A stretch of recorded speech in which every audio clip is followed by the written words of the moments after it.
Handa ka na bang makinig? Handa ka na bang Sabihin sa kanya, makinig? yung totoo. Yung totoo. Ang gandang sagot. Amen. Promise? Cross my heart? Sabihin sa kanya kayo, gano'n? Kaya, nasa mo ang dalawang kamay, meron mo ba kayo dalawang kamay? Wala lang sumobra. Pagka marami, gagawin kayo, gagawin ka. Nasa dalawang kamay, ganito po. At bibilang po tayo ng tatlo, sabay-sabay, at pagkatapos po natin magbilang. Bibilang po kayo, hindi mo ba yan? Opo. Hindi po, opo. Okay, bilang tayo, sabay-sabay. Isa natin, isa. Lagyan natin kayo ng isa. Isa. Dalawa. Dalawa. Tatlo. Tatlo. So, maganda yan na rin. Sige po, pula po kayo. Hindi niya nakapin. Opo lang kayo. Okay. Sige. Sinabi mo. Nakapakinig po kayo sa harap. Taas mo kamay na handa na makinig. Yung totoo. Pinatuloy ko. Our message for tonight was entitled, sa mata na kayo nakikinig, I preach you now. Our message was entitled, The Whole Duty of a Man. Sabi natin, the whole duty of a man. So, first week, sa wikang sarili inyan, ang buong, sabi natin, ang buong tungkulin ng isang tao. Tandaan natin ha, sabi natin buo. Walang labis, walang kulang, hindi kalahati, hindi billboard, hindi one-fourth, walang tawad. Buo. Tingnan natin sa liwanag ng salita ng Diyos, mga kapatid, yung sinasabi natin, the whole duty of a man. Ano nga po ba yung tungkulin ng isang tao? Are you listening? Nasa kamay na kausap ko. Pumalampak po yung tulog. Ganyan kayo ha. Sabi natin, the whole duty. The whole duty. Of a man. First things first, tingnan natin, ano yung ibig sabihin ng salita nito? Talking about the whole duty of a man, this statement is simply means. Sabi natin, it simply means,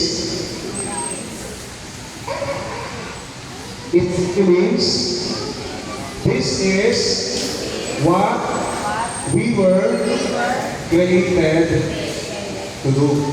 Pag sinabi ng brothers and sisters, ang buong tungkulin ng tao, ang pahayag na ito ay simpleng nangangahulugan. Sabi natin ito, yan. Ito hindi i-3, hindi i-4, kundi ito. Sabi natin ito, ang dahilan kung bakit tayo nalikha. Nakinig ko ba kayo? So dapat natin malaman ngayong gabi ito sa liwanag ng salita ng Diyos, ano nga po ba yung dahilan kung bakit tayo nalikha ng Panginoon? Sabihin mo sa katabi mo, malabitin mo siya, katabi, hindi ka lang nilikha ng Diyos para magpaganda ng magpaganda, para maglangwat siya ng magpaganda. Huwag niya kung tingnan ng ganyan, nagpupag magandang lalaki mo ako. Higit ba kayo? Amen, hindi lang tayo nilikha ng Panginoon para kumain at matulog. Sapagkat maraming sabi ng iba, kasi pag-buhay ng Kristiyano. Bakit? Kasi sabi nga, katulad ng awitin, ang buhay ng Kristiyano ay, ano? Yun ang sabi nyo. Pero yung ibang sabi na, ang buhay ng Kristiyano ay kahit tulog lang, kahit tulog lang, ang buhay sa buhay. Pero hindi mo yun. So mga kapatid, brothers and sisters, now tingnan natin, biblically speaking, what is the meaning of duty in the Bible? Pag pinag-uusapan natin yung mahulugan ng tungkulin sa Biblia, ano po yung kanyang sinasabi? Are you listening? In the scriptures, it simply means, sabi natin, a task, assignment, or responsibility, often given by the Lord or His servant. Sa Biblia, kapag pag-uusapan natin yung salitang duty na pagkinamahal, ito'y nangangahulugan, mga kapatid, ang tungkulin. Sabi natin ang tungkulin. Isang gawain, atas, o responsibilidad na madalas na ibinibigay ng Panginoon o ng kanyang mga lingkod. Yan ang ibig sabihin ng duty. Are you listening? At sa ating pagkapatuloy, mga kapatid pinamahal, dito po'y sinasabi, the very essence of creation of a man is to have an intimacy with Creator. Kaya alam niyo mga kapatid, tingin ko kayo sa akin ha, maling-mali po yung gagawin natin na tayo po'y lalong-lalayo sa Diyos. Maling-mali po yung nagkasala ka na, di ba? Mas lalo mo ibinabaw yung sarili mo at sinasabi mo, ay, di ako narapat dapat mag-exercise, ay, di ako narapat dapat magsimba, kasi may makasalanan. Kung bakit tayo niligam ng Panginoon, maliwanag pa sa sikat ng araw, ang sabi nito, ang pinakadiwa para sa pagkakaan ng tao ay ang pagkakaroon ng malapit na ugnayan sa kanyang nilikha. Kaya dapat ang tao, di ba? Katulad ng sabi ng awitin, dapat ganun tayo. Anong sabi ng awitin? Pwede po ba kumanta? Sige, huwag ka na. Ayaw mo eh. Amen. Total, umuulan naman. Anong sabi ng awitin? Alam niyo to, mapalapit sa inyo ang nais ng puso ko. Mapalapit sa inyo ang, di ba? Ang tanging ko, di ba? Ang nais ko, ang tanging, basta yan yun. Amen? Mapalapit sa inyo ang tanging nais kong gawin, maghari ka ngayon at magpakailanman. Diba? Hindi sinabi, mapalayo sa iyo. Diba? Ang sabi, mapalapit eh.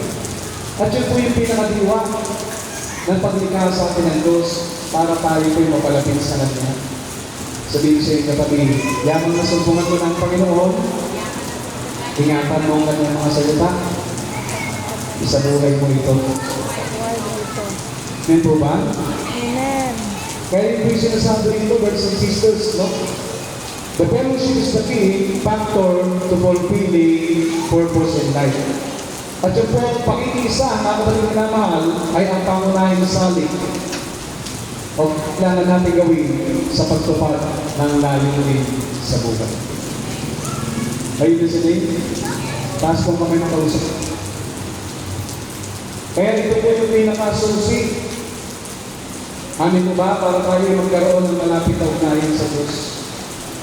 Apo ng likod, lagi na pinapangalala sa Hebrews chapter 10, verse 25, at huwag kaligtaan ang pagdalo sa bawat pagpipita. Are you listening? Sabi ni Rabbi Ben Azai, the reward of doing one duty is the power to do another. Sabi natin, the reward of doing one duty is the power to do another. So to speak, ang gantimpala ng paggawa ng isang tungkulin ay ang kapangyarihan gawin ang isa pa. Tingin ko ba kayo? So yun po yung sinasabi dito, brothers and sisters, the reward of doing one duty. So kung tungkulin ginawa mo, yan ay magtutulog sa'yo, namin mo ba nagagawa ka ng isa pang bagay? Ng isa pang tungkulin. And tuloy. In this gospel, the Lord Jesus is teaching us about the one of the twofold duty. Sa madaling sabi, sa Ebanghelyo ito, ang Panginoong Yesus ay itunuturo niya sa atin ang tungkol sa isa sa dalawang pangkat, isa sa dalawang tiklop ng buong tungkulin ng tao. Kaya ang sinasabi niya rito, mga kapatid, sumagot po siya, and Jesus said, mga kapatid, the most important one, answered Jesus, is this: Hear, O Israel, the Lord our God is one, letter A.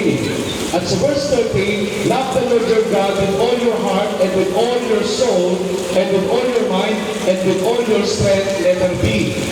So, may kita namin dito, brothers and sisters, kasi yung paradigm ng gospel, kung titignan natin dito, buo-buo na binanggit sa Ebanghelyo ni San Juan, are you listening? Nakikinig ko ba kayo? Yun kung sabi natin, kompletong sangkap. Sabi natin, kompletong sangkap. Kompletong Ng sangkap pagmamahal sa Diyos. ng pagmamahal sa Kalastasin Diyos. natin, sabi natin, buong puso. Buong puso, Hindi po pusa, ha? Hindi pusa, buong puso.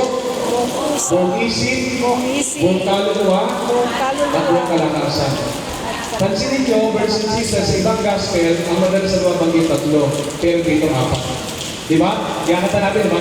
Hear, O Israel, the Lord thy God is one God. Hallelujah. And thou shalt love the Lord thy God with all thy heart, with all thy mind. Ganun ba? Ganun ba kayo?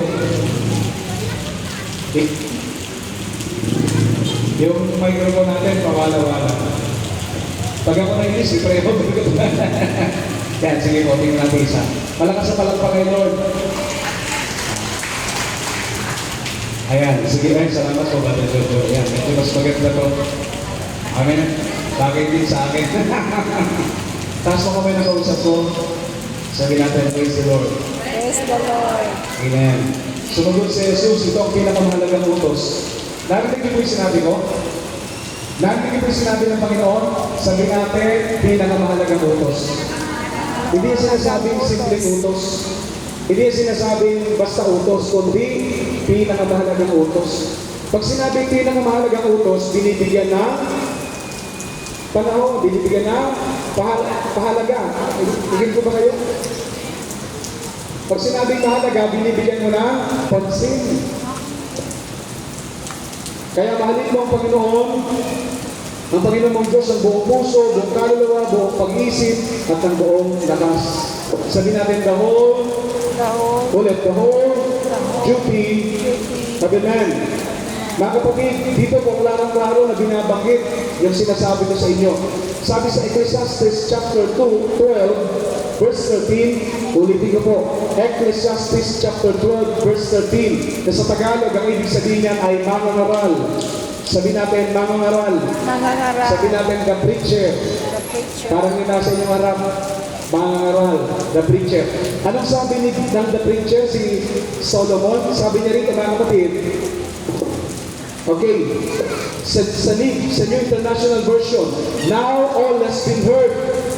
Now all has been heard. Here is the conclusion of the matter. Fear God and keep His commandments. Tagalogin natin to. Ang sabi ng ang salita ng Diyos, sa mangangaral, Kabanata 12, talata 13, tingin kayo sa akin. Ngayong, sabi nito, no? Ngayong nabasa mo na ang lahat ng ito ang aking huling payo. Matakot ka sa Diyos at sundin mo ang kanyang mga utos. Sabi mo sa iyong katabi. Sabi mo sa kanya, katabi. Ito ang dapat mong gawin. Ito ang dapat mong gawin. Matakot ka sa Diyos. Takot ka sa Diyos. Hindi daw sa multo. Amen. Hindi ka rin naman tao. Sabi mo sa katabi mo. Amen. At higit sa lahat, huwag kang matakot sa naniningil. Kasi ang dami nating takot, di ba? Lalo pag nandiyan si Judith. Judith ng ilaw, Judith ng kuryente. Pero kung meron kang higit sa lahat na dapat katakutan, yung tamang pagkatakot ay ang Diyos. Sabi mo sa kanya, matakot ka sa Diyos. Matakot ka sa Diyos. At sundin mo ang kanyang mga utos. At sundin mo ang kanyang Dahil ito ang tungkulin ng bawat tao. ng bawat tao. In other words, ng bawat people. John 14:15, anong sabi ng Panginoon? If you love me, Jesus said, ako po ba may kausap pa rito? May kausap ako ba ako rito? Amen. Salamat naman mo. Kala ko nag-iisa na lang ako. Sabihin mo sa katabi mo, alalahanin mo. Lalahanin mo Ang hindi makinig, ang hindi makinig. pangit. Pangit. Walang pangit dito. May pangit ba dito? Kaya pumalagpag yung tulog ulit. Ayun. Grabe kayo. Anong sabi ng Bible? Kung mahal niyo ako. Anong sabi niya? If you love me. So tandaan natin ang buhay, pagdesisyon, pagpili. Ayun. Medyo tumatambling yung pila ako eh. Sabi natin ang buhay ay parang life. Ganun ba yun? Ang buhay ay pagdidesisyon. Sabi natin, ang buhay ay pagdidesisyon. Like this what you make it. Sabi ni Lord, kung iniibig niyo ako, tutuparin yung aking mga utos. Pero kung hindi, amin ko ba? Bahala ka. Sino nagmamahal sa Diyos? Sabi natin, mahal ko ang Diyos. Mahal ko ang Diyos. Kaya kung mahal natin ang Diyos, patunayan natin ito, hindi sa isip, hindi sa salita, kundi sa gawa, sundin natin ang ganda ng utos. Dalawang bagay po, brothers and sisters, ang nais ko pong i-impart sa inyo ngayong gabi ito o ituro. Sabi natin, balik tayo sa message. Sabi natin, what is Okay. the whole duty The whole duty. of a man? Ano ang buong tungkulin ng isang tao? Kasi kung titignan natin, brothers and sisters, ang buong kautusan ng Diyos ay nakapaloob sa 10 utos. Sabi natin, 10 commandments. 10 commandments. 10 utos. Ang other term dyan, mga kapatid ko minamahal, pinag-aralan namin yun sa CPW, mga kapatid, ang ibig sabihin ng 10 commandments, in other words, is Deka. Sabi natin, Deka. Pag sinabi natin Deka, it simply means 10. Pag sinabi natin logo, it simply means salita. It simply means kautusan. Amen po ba? Deka, logo, 10 commandments, 10 utos, 10 salita. Now, brothers and sisters, ititignan natin, yung kabuuan ng kautusan ng Diyos ay nakapaloob sa gospel na tinangayan natin. Bagaman hindi ko binanggit yung isa, kasi kung verse 20 to 34, sinasabi ron, ito yung pinakapangunahing utos. Ito yung pinakamahalagang utos, dakilang utos. Una, ibigin mo ang Diyos. Pangalawa, ang iyong kapwa. Yung 10 utos, mga kapatid ko binamahal, ay nakapaloob sa dalawang bagay. Una, pag-ibig sa Diyos. Kaya ang sabi ng Bible, ikinig ko ba kayo? Huwag kang magkakaroon ng Diyos maliban sa akin. Yung isa, yun po, nakapaloob, mga kapatid pinamahal, brothers and sisters, tandaan niyo po yan ha, yung 10 utos, hinati yan sa dalawa. Amen? Yung 5, patungkol sa Diyos, yung 5, patungkol sa ating kapwa. At anong sinasabi ng Bible, sa 10 utos, huwag kang magkakaroon ng Diyos maliban sa akin. Yun po yung para sa Kanya. Love the Lord your God with all your heart, mind, soul, strength. Kaya ang sabi ng Bible, pag panahon ng pangingiling, di ba? Pag panahon ng pagsamba, dapat sa Lord ka. Amen? At yung 6, pababa, nakabalik pinapal, anong sabi doon? Huwag kang papatay. Ikinig po ba kayo? Huwag mong mag-iikrisan yung pag-aari ng kapwa mo. Yun ang mga sinasabi pagmamahal sa kapwa. Pag mahal mo ang kapwa mo, hindi mo sisiraan. Para mas maganda ng dating, hindi mo imamarites. Hindi mo imamarisol. Hindi mo imamarichu. No? Marami kasi chuchu. Yan siya mo. Yan eh. Yun eh.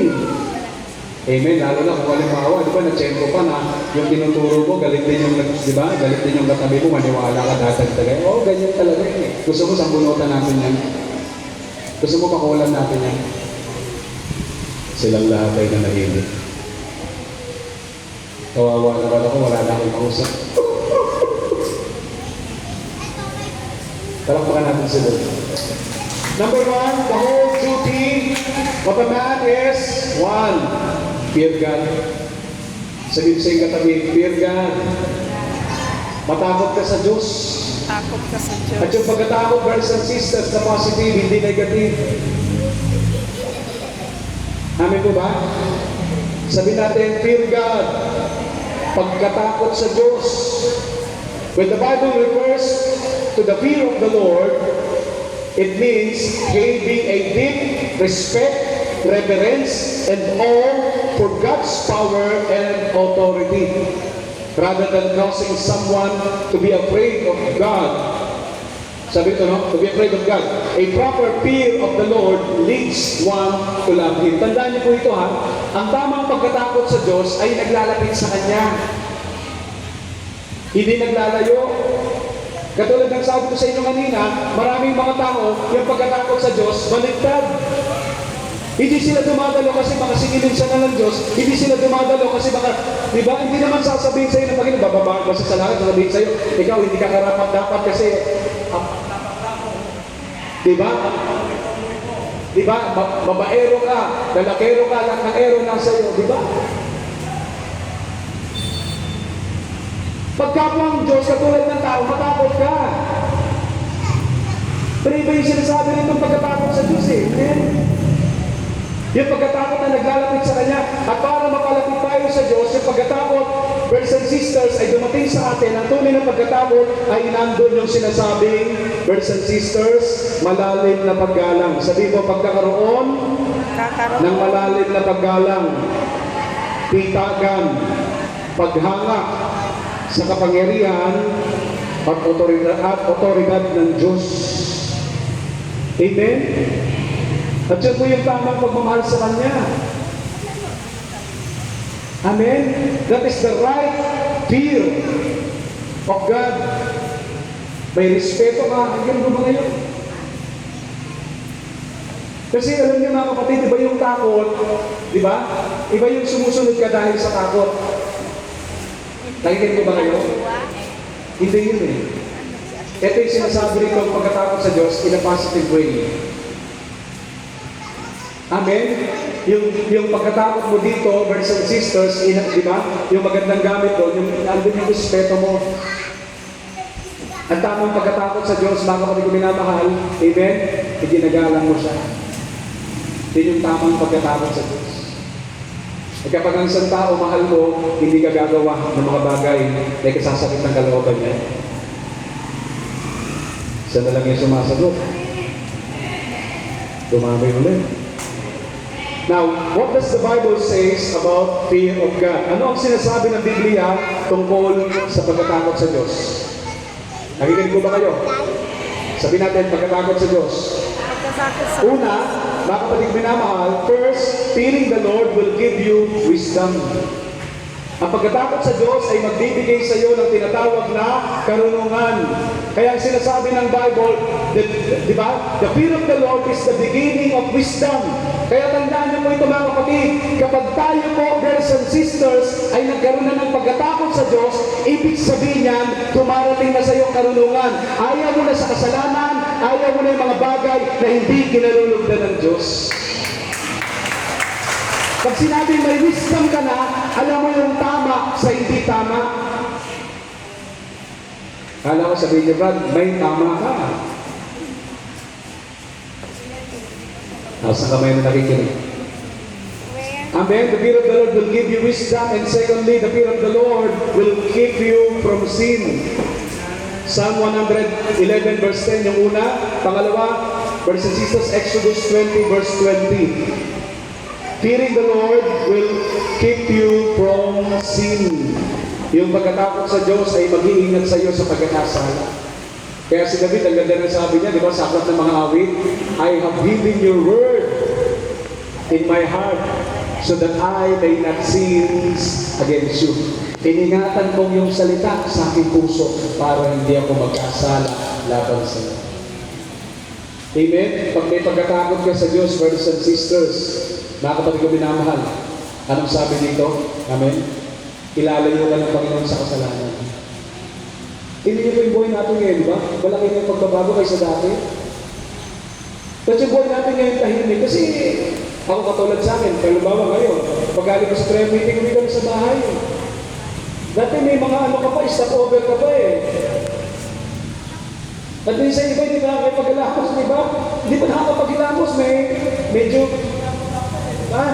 nagpupunta na sa alam mo si ano. Diba?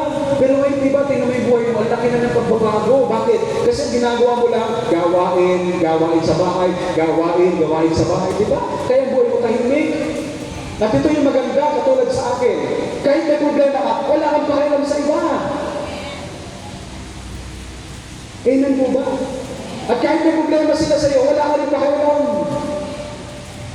Kasi sa totoo lang, dapat hindi ko minamahal. Di ba may mga tao na, di ba, halimbawa, minsan may problema ka na.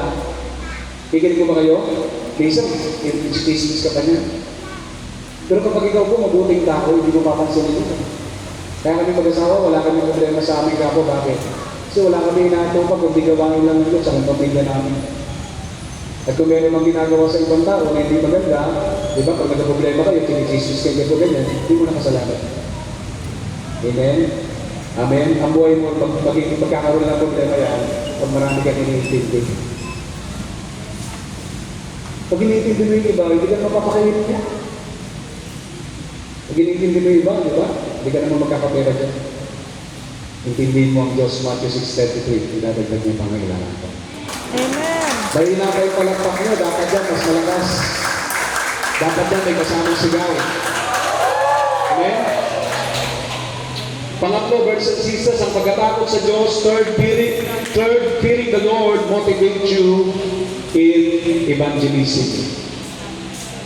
Ang pagkatakot sa Diyos, pangatlo, ay magbibigay sa iyo ng motibasyon sa pag-iibanghelyo. Dapat ganun sa atin. Ang taong may takot sa Diyos, isinishare niya yung gospel.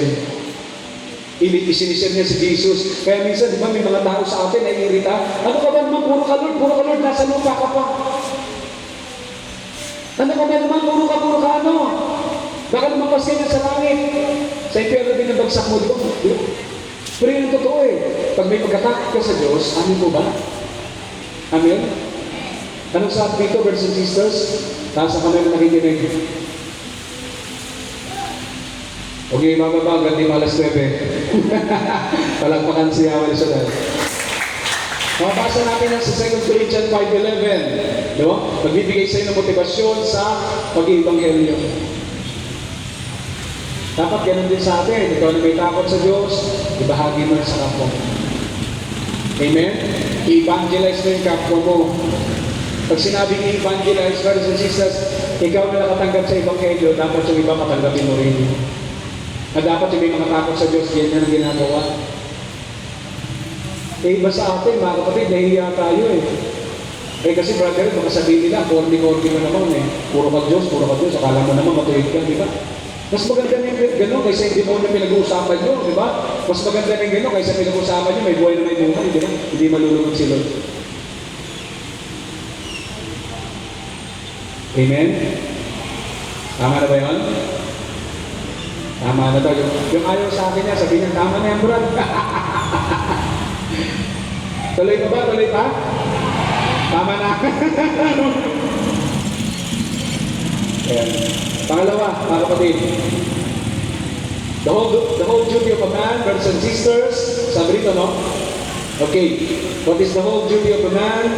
Yung buong tungkulin ng tao, una feel God, and let us add to that, number 2, idagdag natin, mga kapatid minamahal, brothers and sisters, number 2 is keeping His commandments. Ang buong tungkulin ng tao ay pagkatakot sa Diyos, at pangalawa, pag-iingat, pagsasagawa ng utos ng Diyos. Sabihin mo sa iyong katabi, pagsunod, pagtalima sa utos ng Diyos. Now, talking about keeping commandments of God, it simply means, mga kapatid ko na mahal, that is, simply means to observe. Sabihin natin, to observe. Ibig sabihin ng, kapag sinasabi natin, no, kapag pinapanatili natin, ibig sabihin niya, obserbahan, tandaan, at ipamuhay ang mga utos ni Jesu-Kristo. Ipinapaliwanag sa banal na kasulatan na hindi lamang natin ipinapakita, pinakikita ang ating tapat na pagmamahal sa Panginoon, kundi tumatanggap din tayo ng maraming gantimpala. At yun ang magandahan eh. Pag tumatalima ka sa Word of God, pag sinusunod mo yung Word of God, meron mong gantimpala. Kaya marami sa atin dito, pinagpala. Amen. So, ibig sabihin, brothers and sisters, mga kapatid malaman, ang keeping God's commandments, amin po ba? Pag ninilay-nilayan mo, kikinig po ba kayo? Amen? Ang sabi rito, obserbahan mo, tatandaan mo, at higit sa lahat, i-apply mo. Isa sa buhay mo. Sabi mo sa iyong katabi, isa sa buhay mo. Luke 11:28, anong sabi ng Bible? Blessed rather are those who hear the word of God and obeys it. Tandaan niyo po tayo pong lahat na nakikinig ng salita ng Diyos ay mapalad na. Pero may mas magandang level na dapat tayong kalagyan. Mas maganda pa roon. Amen? Ang sabi ng Biblia, higit na mapalad ang mga nakikinig at nagsasagawa ng salita ng Diyos. Yan po yung ikalawa, brothers and sisters, sa buong tungkulin ng Diyos. Pagkatakot sa Kanya at pagtalima sa Kanyang mga salita. Pwede po ba magtanong? Pwede ko po ba kayong tanungin? Amen. Huwag kayong mag-alala, wala pong square root. Hindi po math. Kasi iba sa inyo kanina matagmat. Gustong matulog. Nung nag-aaral ako, yung mga patawan ng klase ko, ano favorite mong subject? Ako, math. Natulog. Pero marami yung mga ganun, pag nasa eskwelahan, paborito niyang subject, math. Habang nagtuturing teacher, siya naman natutulog.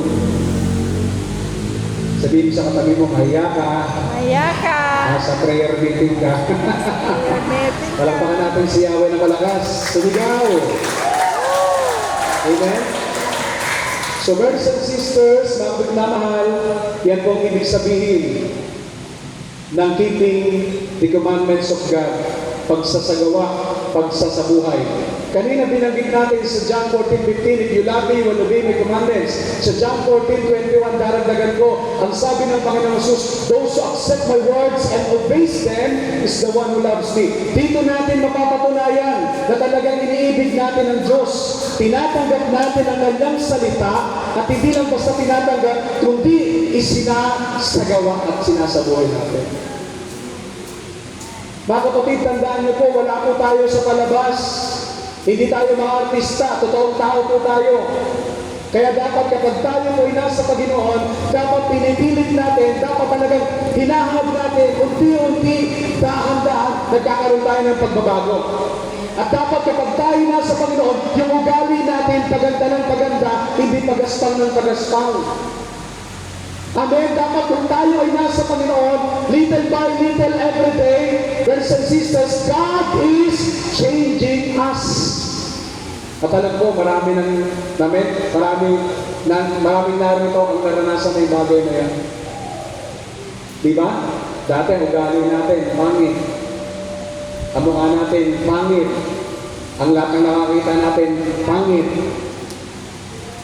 Pero ngayon, di ba? Totoo hindi. Dati galit ka sa mundo.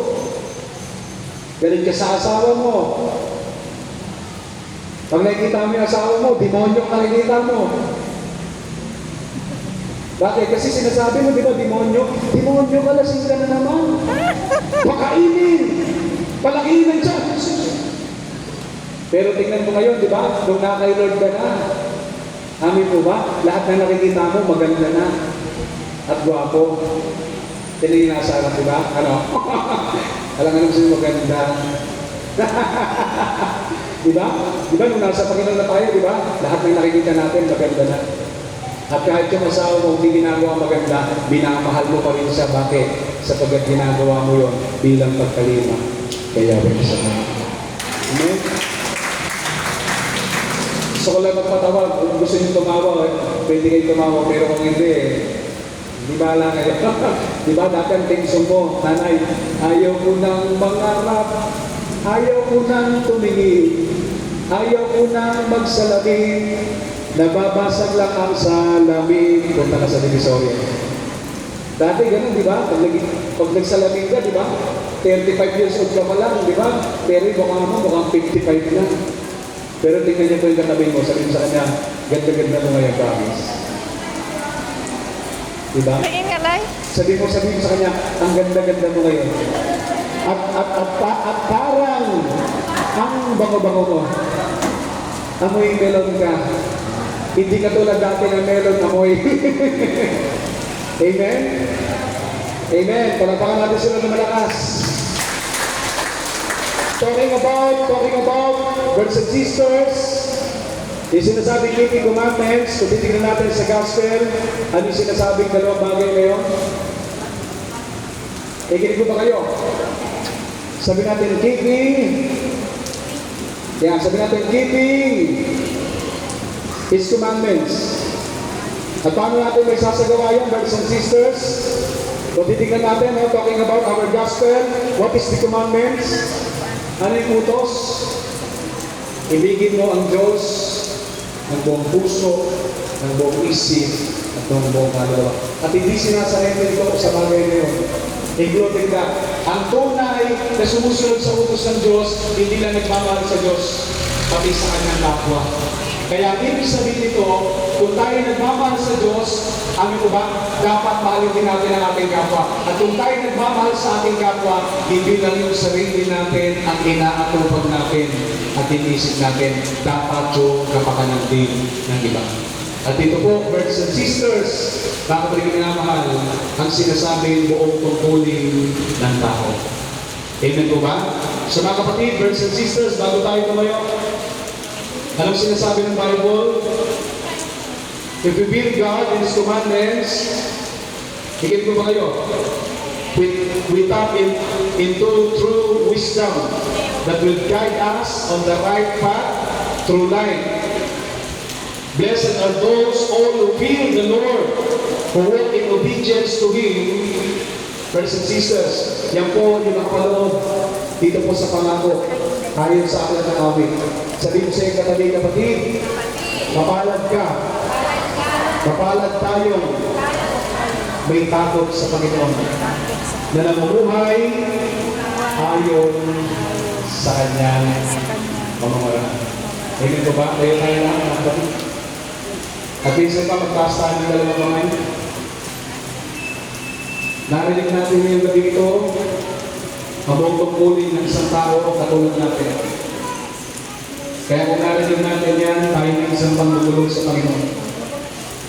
Tandaan natin, ang Diyos, hindi lang natin pinaghahagi sa buhay natin kapag tayo ay nasa religious activities, kapag tayo ay nasa misa, nasa gawain. Higit sa lahat dapat, makapatid ko minamahal. Tayo mga nasa Panginoon, ipinapakita natin, tayo ay nasa lalo-lalo kapag nakaharap natin, hindi po mga mananampalataya. Kaya sa oras na ito, dalangin natin na ikaw ang maghari, na siyang maghari sa buhay natin. Tayo dati, sa ngayon, nasa dalawang mga. Patuloy natin kinapit ang ating sarili sa Diyos, ihari ang ating buhay. Na magamit niya. Na maging kasangkapan, instrumento na pagbabaliklog ng tao pagaya natin na minsan nawalay sa Panginoon. The whole duty of man is to fear God and to keep His commandments. Panatilihin natin ang utos ng Panginoon. Ingatan natin ito sa buhay natin ito. Hindi lang pag-feel ko ito ng gusto mo, kundi sa bawat araw ng ating buhay. Tayo pinagtas sa dalawang kamay. And talk to Jesus.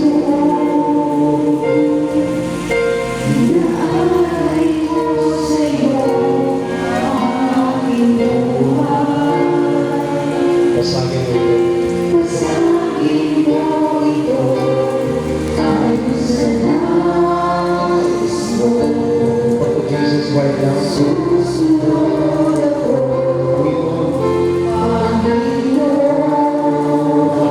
Sa'yo. Inaalay ko sa'yo. Kasi natin, gamitin niyo ito. Gamitin mo ito. Ayon sa nais mo. Susunod ako sa'yo.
Diyos po ang papagharian natin sa buhay natin.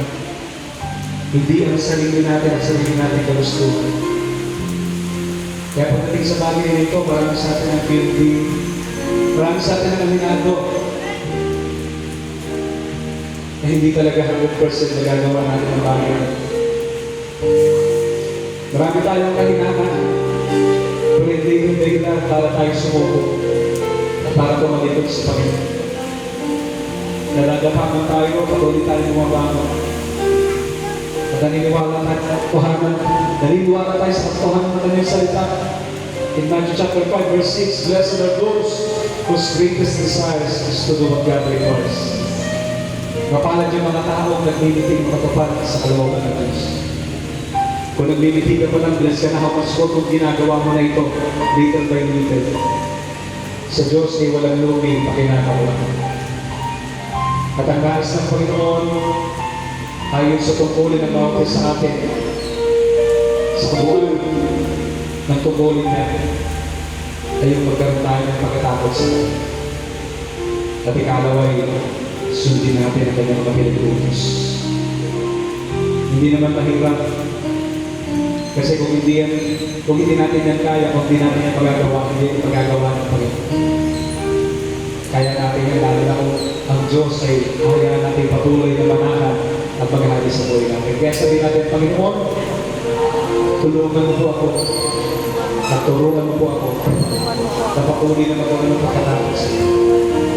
Na patuloy na mangsagawa ang iyong mga salita, ang iyong mga utos, sa palaging kumapagiging. Narito po ako, Panginoon, ang aming buong pagkatapos. Kanina, Panginoon Jesus, maghahari ka sa buhay. Maghahari ka sa buong pagkatapos. At naniniwala po ako, kapag maghahari ka sa buhay ko, mapapagpala ko at magiging pagpapala ko sa aking pamilya, ngayon sa aking kapwa. At sa oras na ito, hinaagin ko na po, answered prayer na ako, answered prayer na kami lahat. Sa pagkakagawin, tumutugon sa mga tao may pananampalataya at may paniniwala sa pangalan ni Jesus, sa pangalan ni Jesus. At ang lahat ay magsabi ng malakas at malaking Amen. Amen. So, kapatid, sa oras na ito, taas natin ang ating mga Bible, hanggang wallet please. Anything and everything, mga bagay-bagay na gusto nyo pong kapaspasan. At kapagpay ng Panginoon, no? Bilang instrumento ng kanyang himala, ng kanyang pagtugon, ng kagalingan, ng kanyang mga bagay. Dalangin ko na pagpalain nito sa mga ibang pamilya, sa mga anak buhay na mabuhay, ating buhay na lingkod, walang sakit, walang maray, walang pinagdaramdam. Jadi mga saras-saras for this focus, malete, i-bless ng Panginoon, maging ating mga mahal sa buhay sa abroad, Japan, Hong Kong, USA, Arab country, anywhere they are in the world, yung mga nasa provinces, mga Metro Manila, nagtatrabaho, nag-aaral, kasama sa aming pangalaman. Maging mga kabataan ng ligang nag-aaral, at mga narito na nagtatrabaho. Pagkalaki ng Panginoon. Lahat ng ating inataas, most especially ang ating mga prayer requests. Hindi ko man tayo humihingi, God knows everything. Hindi ko pa humihingi, alam na ng Diyos yung hinihingi mo. Kaya maniwala tayo at sumampalataya sapagkat ang Diyos ay totoo sa kanyang mga salita. At pagpalain din ng Panginoon, yung ating paghahandog. Huwag po kayong magsasawa na magbigay, sumuporta sa gawain ng Panginoon. Sapagkat kung ano yung ating pinanin, kung ano yung ating idinulot, ibabalik sa atin ang Panginoon. Gustong takay, siksik, lumigat umapaw, at walang suka, paglagyan. Baba po natin lahat dyan. Yan. Mabuhay po tayong lahat at laging mabuhay ang Panginoon sa ngalan ng Diyos Ama, Diyos Anak at Diyos Espiritu Santo. Tingin po kayo sa inyong katabi, kaliwat kanan, ang kapatlikod, at sabihin niyo po sa kanya ng malakas. Sabihin mo sa katabi mo, kapatid, pakinggan mo ito. Pakinggan mo ito. Paniwalaan mo ito. So, vice versa, ha? Okay, sabihin mo sa kanya, both of you, sabihin mo sa kanya, katotohanan sinasabi ko sa iyo. Bless ka na. Talagang bless ka na. At super duper bless ka na. Kitang-kita ko. And And let's sing, Give